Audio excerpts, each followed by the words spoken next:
Welcome to my YouTube channel Education Point Coaching Classes. आज जो हमारी वर्कशीट है विज्ञान की है, वर्कशीट नंबर 23 कक्षा 6 की। और उसका टॉपिक क्या है बेटा? सजीव एवं उसका परिवेश। जो सजीव, चलिए पुनरावृत्ति करते हैं। पहले हम कोई भी 5 सजीव तथा निर्जीव वस्तुओं के नाम लिखने हैं। सजीव आपको पता है जिसमें जान होती है, निर्जीव जिनमें जान नहीं होती उसको कहा जाता है। तो बताइए, एक इसमें छिपकली लिखा हुआ है, दूसरा बताइए। हम कुछ भी लिख सकते हैं। कुत्ता लिख दो आप। कहाँ कहाँ पर पाए जाते हैं? ज़मीन पर होते हैं, दीवार पर होते हैं? ये ज़मीन पर पाए जाते हैं। गाय लिख दो आप, ये भी ज़मीन पर होते हैं। और बताइए, आदमी जो है वो चलते फिरते हैं। और आप कुछ भी लिख सकते हैं इसमें, आप अपनी मर्जी से। निर्जीव में मेज हो गया और पंखे हो गए। पंखे घर में भी है, स्कूल में भी है, दोनों लिख सकते हैं आप। फिर डेस्क हो गए। डेस्क भी क्या है? स्कूल में ही पाए जाते हैं, वो घर में नहीं होते। और बताइए, दरवाजे हो गए। इस तरह से आप कुछ निर्जीव और सजीव वस्तुओं के नाम। चलिए बेटा, आप पढ़ते हैं कि अनुकूलन क्या होता है। देखिए, जिन विशेष संरचनाओं अथवा स्वभाव की स्थिति किसी पौधे अथवा जंतु को उसके परिवेश में रहने के योग्य बनाए। कुछ ऐसी विशेष संरचनाएं होती हैं या स्वभाव होता है जिसकी वजह से कोई भी पौधा या कोई भी जंतु अपने परिवेश में रह सकता है, उसको क्या कहते हैं? अनुकूलन। अब उदाहरण के लिए मैं आपको बताती हूँ। ऊंट है। ऊंट कहाँ रहता है? रेगिस्तान में। कैसे रहता है रेगिस्तान में? भाई उसमें कुछ ऐसे फीचर्स हैं, कुछ संरचनाएं हैं उसमें, जिसकी वजह से वो इतनी गर्मी में भी सरवाइव कर पाता है।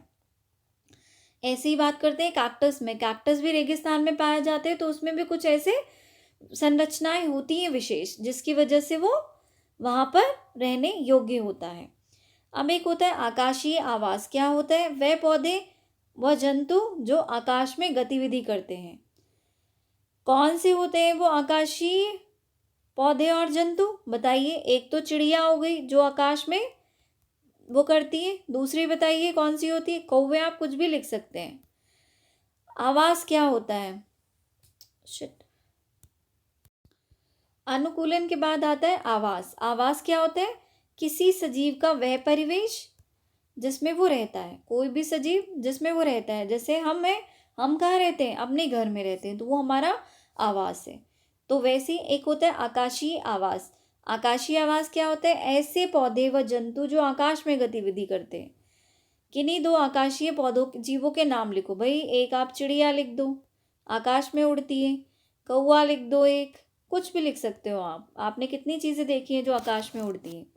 दूसरा होता है जलीय आवास। देखकर ही आपको पता चल रहा है, ऐसे पौधे और जंतु जो कि कहाँ रहते हैं? जल में। बताइए, आपने इसके बारे में तो होगी आपको जानकारी। जी हाँ, एक तो मछली हो गई। दूसरा बताइए कौन? दूसरा बताइए। जी हाँ, दूसरा हम बत्तख लिख सकते हैं, या आप कुछ भी लिखो, मेंढक, घड़ियाल, कुछ भी लिख सकते हो आप इसमें। फिर आता है उसके बाद स्थलीय आवास। क्या होता है स्थलीय आवास? स्थल पर जो भी पौधे और जंतु पाए जाते हैं उनको कहते हैं। किन्हीं दो स्थलीय जीवों के नाम लिखो। कुछ भी लिख दो आप। कुत्ता पाया जाता है, जंगली कुत्ता लिख सकते हो आप। उसके बाद शेर लिख सकते हो आप, जो कि स्थल पे पाया जाता है। अब उसके बाद प्रश्न की बात की जाए तो सजीव जीवों की उन विशेषताओं को सूचीबद्ध कीजिए जो उन्हें निर्जीव जीवों से अलग करती हैं। बताइए, इसमें विशेषताएं लिखनी है आपको जो निर्जीव और सजीव को अलग करती हैं। भाई सजीव में क्या होता है? सजीव सांस लेते हैं। सबसे बड़ी विशेषता क्या है इसकी? सजीव जो है वो सांस लेते हैं। दूसरा क्या है? सजीव चल फिर सकते हैं, जबकि निर्जीव चल फिर नहीं सकते। तीसरा बताइए। जो सजीव हैं वो क्या करते हैं? प्रजनन भी करते हैं, जबकि निर्जीवों में प्रजनन नहीं होता।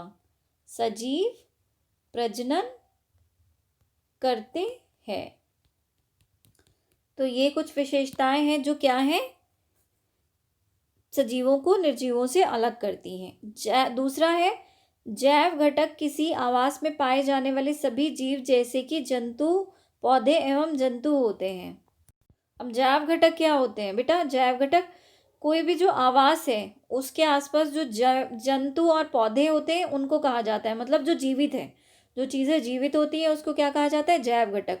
और एक होता है अजैव घटक जो निर्जीव है, मतलब जो भी निर्जीव वस्तु आवास के आसपास पाई जाती है उसे हम क्या कहते हैं? अजैव घटक, जैसे मिट्टी, वायु और जल। Thank you for watching this video.